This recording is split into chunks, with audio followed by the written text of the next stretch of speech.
There are some things you learn about yourself when you spend 144 days at sea, 70 of them being alone. I had 8 keys I focused on out there, and now I share with school students in a talk I've been giving over the last few months. They're pretty simple things, like make sure you got the basics sorted. You know, brush your teeth, eat healthy, exercise often, and get plenty of sleep. Since I've come back, I've realised I need these 8 things in my life. One of those 8 things I'd like to share with you now is life isn't a race, find your own pace. So growing up with a learning disorder or dyslexia has always meant that I'll be different from people around me. My life has always been about finding my own pace, a comfortable pace, a pace that works for me. But when I was rowing, I had people who were trying to pressure me to go faster, to beat everyone else, to go and race. For me, my priorities were to survive, to enjoy the moment of being out there, to have fun. I wanted to be the first Kiwi to row the Atlantic solo.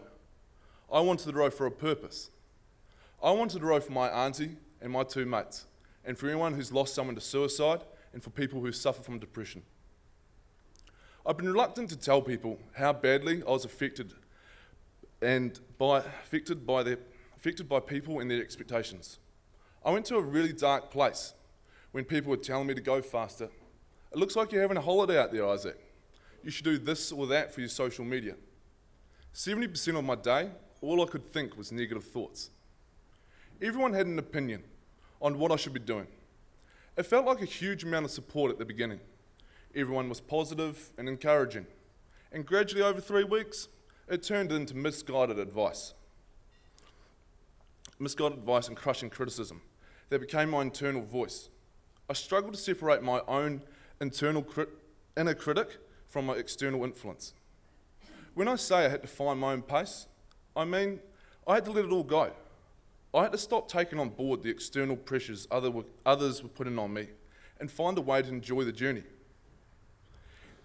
Eventually, I spoke to people who were having the greatest negative impact on me and let them know the effect they were having on my mental health. Unfortunately for some, this wasn't enough, and I decided to restrict how often I spoke to them, and for others, I stopped talking to them altogether. I focused on people that lifted me up and approached me with empathy and understanding. People asked me questions rather than telling me how they would be dealing with my situation. And that's what it's like.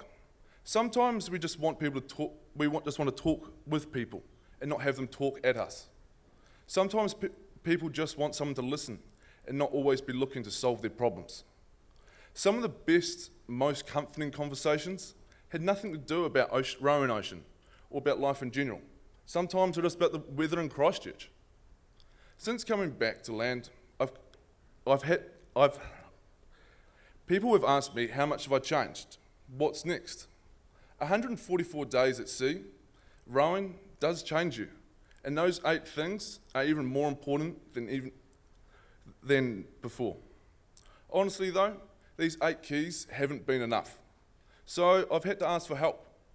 I've seen a few counsellors on a number of occasions, and we talk about my frustrations which turned to anger, and my sense of purpose around what I'm doing next.